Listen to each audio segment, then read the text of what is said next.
성도 여러분, 8월 18일 우리 새벽 기도에 하나님께 우리 온전하게 좀 드리겠습니다.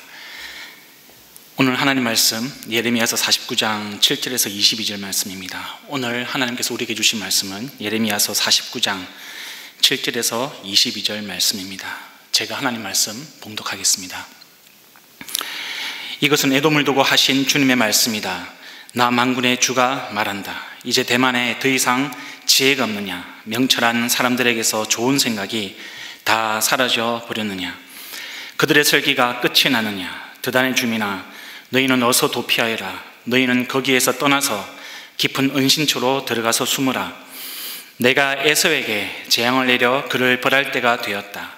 포도서리를 하는 사람들이 들이닥쳐도 남기는 것이 덜어 있으며 밤에 도둑이 들어도 마음에 드는 것만 가져간다. 그러나 나는 에서를 샅샅이 뒤지고 그가 숨을 수 있는 곳들을 다 들추어내었으니 그는 숨을 곳이 없다. 그의 자손이 다 망하고 그의 친족이 모두 망하고 그의 이웃이 모두 망하고 에돔마저도 살아남지 못할 것이다. 내 고아들은 내게 남겨두어라. 내가 그들을 돌보아 주겠다. 내 과부들도 나를 의지하고 살 수가 있을 것이다. 진실로 나 주가 말한다. 보아라.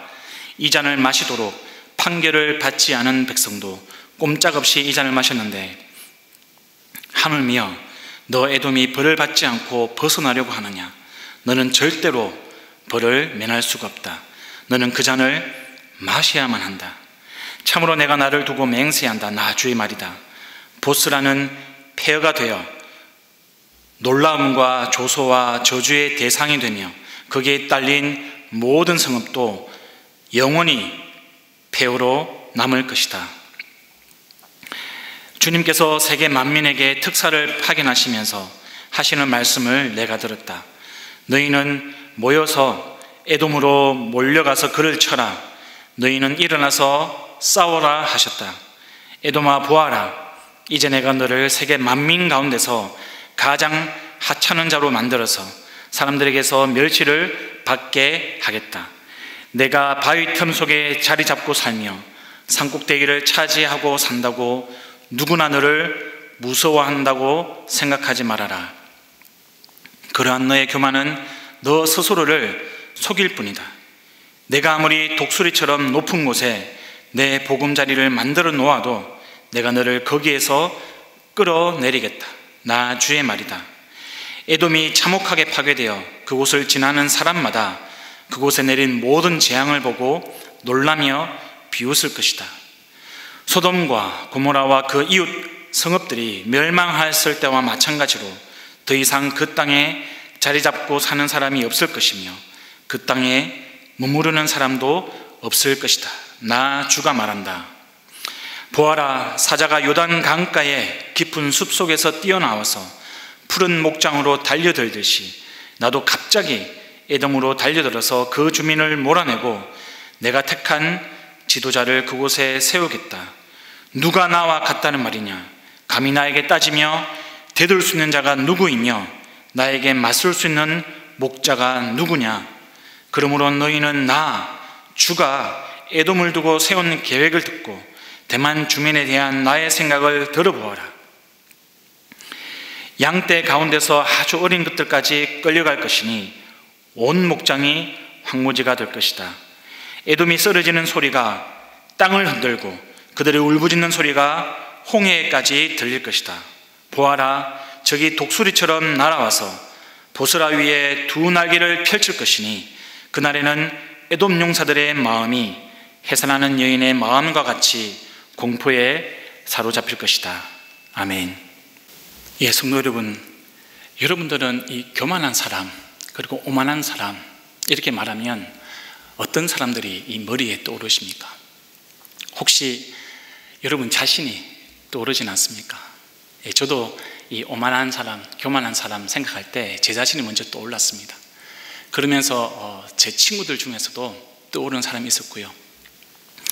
그리고 다른 여러 명이 생각이 나기도 했습니다. 그 중에 유독 한 사람이 여러 번 떠올랐습니다. 바로 전두환 전 대통령입니다. 여러분, 이 전두환 씨가 이 대통령이 되는 과정에서 그리고 대통령으로 재임하는 기간 동안에 국가 지도자로서 해서는 안 되는 그런 여러 가지 잘못된 일들을 했었습니다. 결국 그런 일들 때문에 그는 1997년도에 이 대법원에서 무기징역을 선고받고 또 추징금 2,205억 원이 확정이 되었습니다. 그가 잘못한 것 중에 대표적인 사건이 하나가 있는데, 그것은 바로 광주에서 일어났던 5.18 민주화 운동을 이 신군부가 무력으로 진압한 사건이었습니다. 2019년도 기준으로 이 관련된 기록들을 살펴보니까요, 이 민주화 운동에서 피해를 입었던 사람들이 숫자가 약 5,200명이었습니다.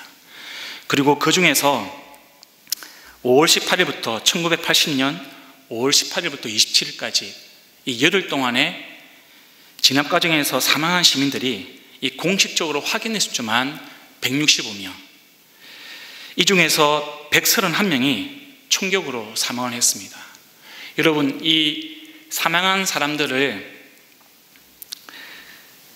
이 금시하는 결과가 있지 않습니까?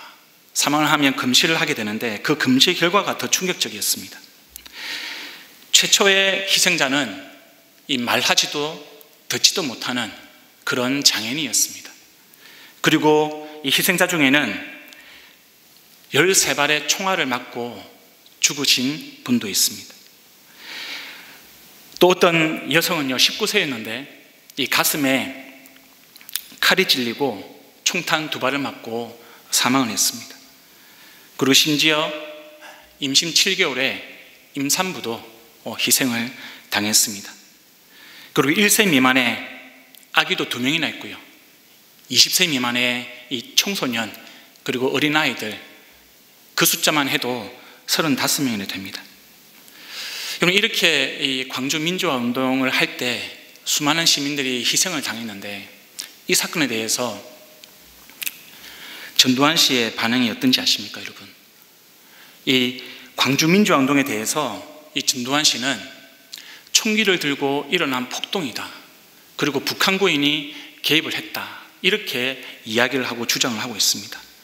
그리고 진압하는 그런 과정을 자유권을 발동한 그런 일이었다, 이렇게 말하면서 광주 시민들을 조롱하고요, 멸시를 하고 있습니다.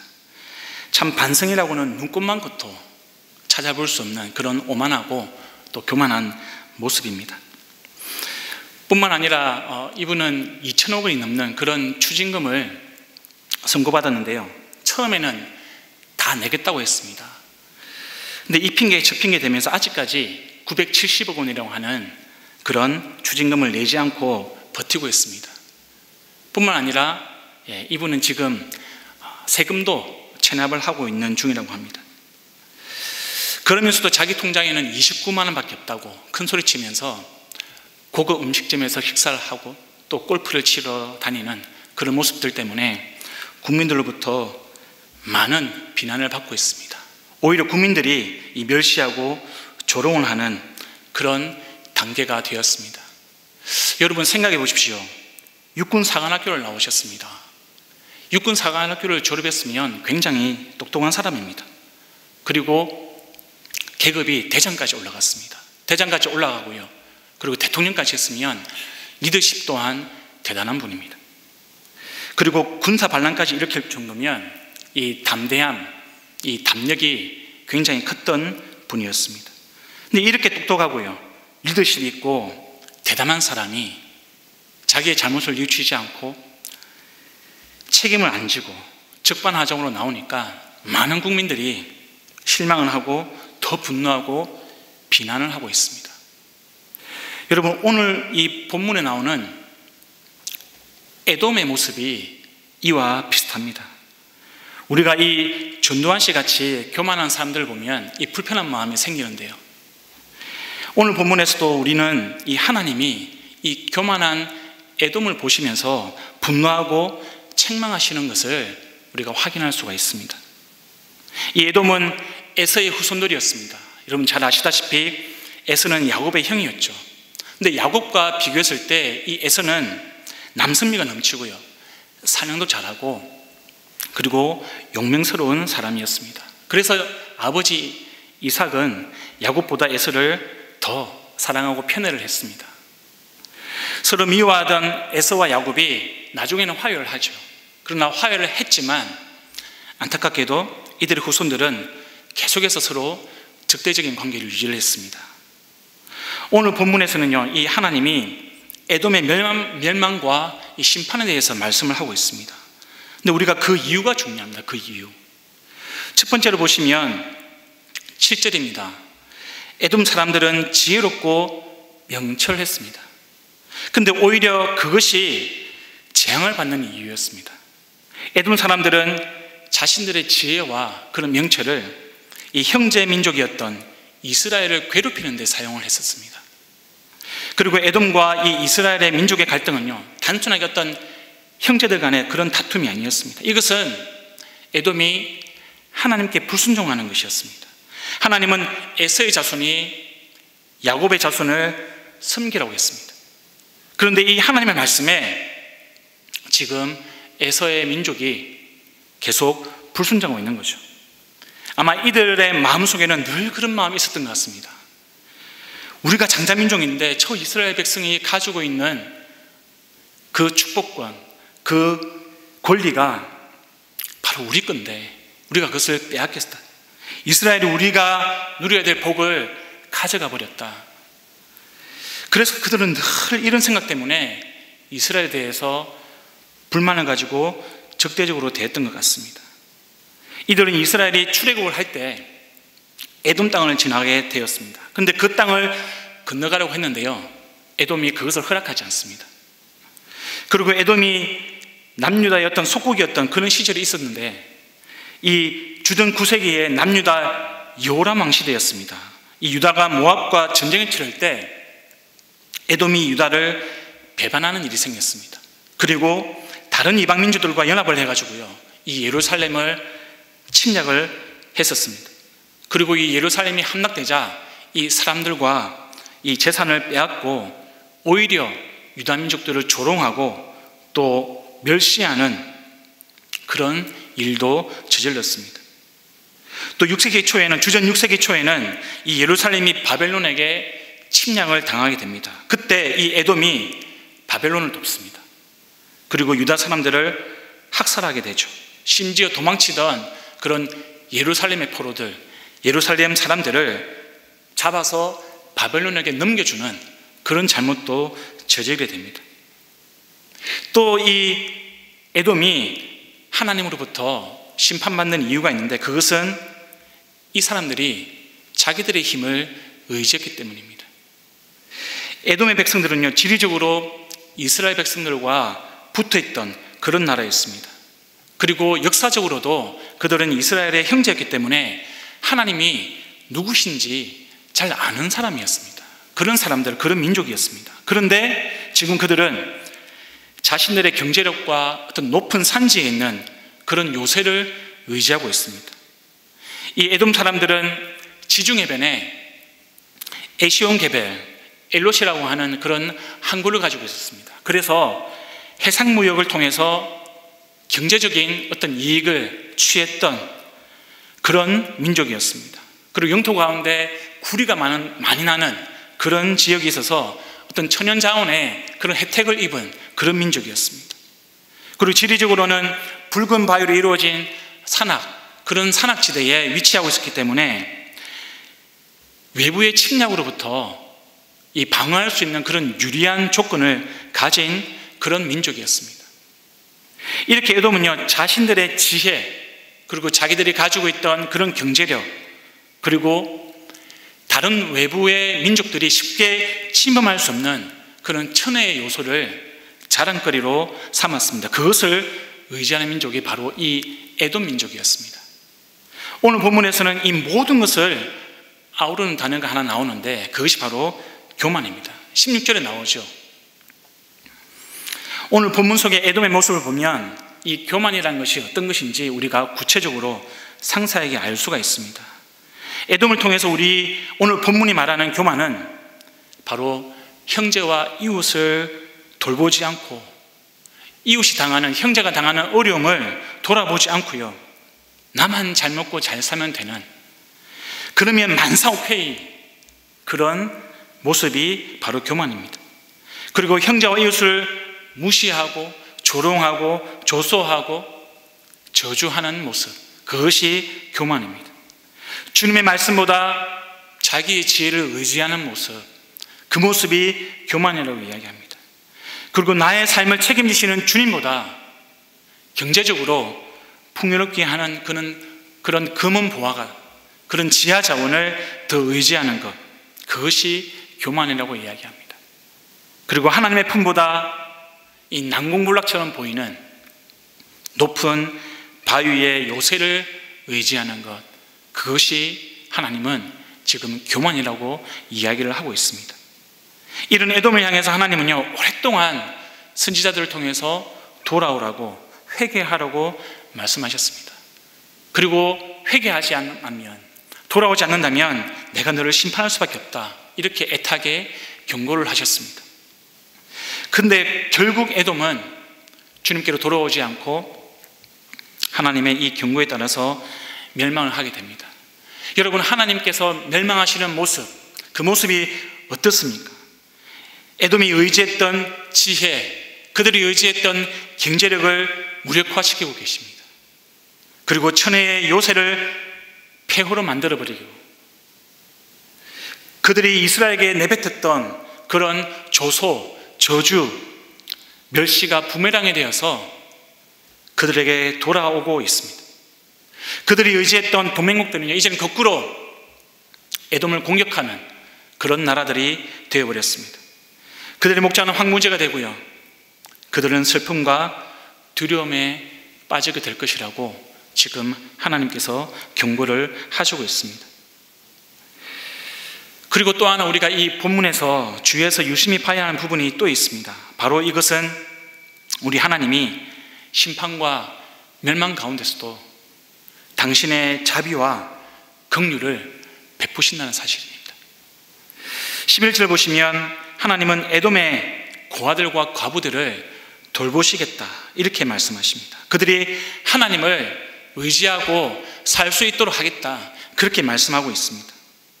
여러분, 왜 이런 말씀을 하실까요? 그것은 하나님께서 이 심판과 멸망 가운데서도 나의 자비와 긍휼을 구하고 의지하라, 그 메시지를 말씀하고 있는 겁니다. 비록 네가 지은 죄가 커서 심판과 벌을 면할 수는 없지만 거기서 끝나지 말고 그 심판과 재앙을 통해서 하나님 당신의 마음을 깨달으라는 겁니다. 잘못을 깨닫고 그때라도 돌아오라는 겁니다. 그래서 여러분, 하나님의 이 긍휼과 자비 때문에 역사적으로 에돔은 바벨론에 의해서 멸망하게 되지만 이 하나님의 자비와 긍휼 때문에 나중에 이둠의 이 사람으로 명맥을 이어가게 됩니다. 사랑하는 성도 여러분, 오늘 본문 가운데 이 에돔의 모습 가운데 어떤 모습을 보시고 있습니까? 이 에돔의 모습이 나와는 아무런 상관이 없다, 이렇게 생각하십니까? 아닙니다. 여러분, 이 말씀은 하나님께서 저와 여러분에게 오늘 주시는 말씀입니다.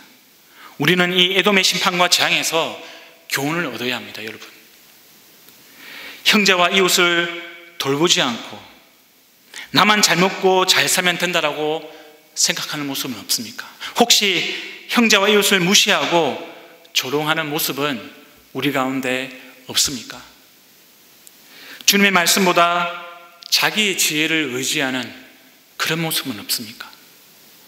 나의 삶을 책임지시는 주님보다 경제적인 풍요를 위해서 우리 손에 쥐고 있는 물질을 더 의지하는 것은 아닙니까?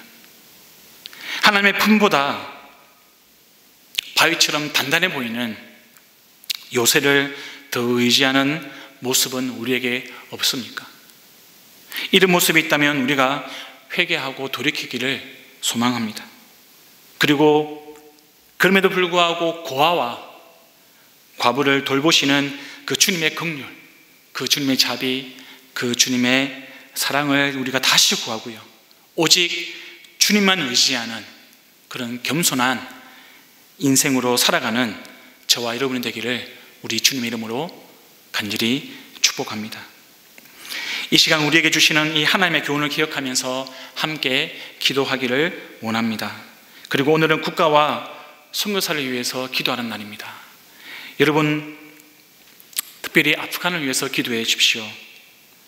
탈리반이 아프간을 다시 점령했습니다. 그래서 아프간 국민들이 공포에 휩싸여 있습니다. 지금 수십만 명이 피난을 준비를 하고 있고 또 피난을 떠나고 있습니다.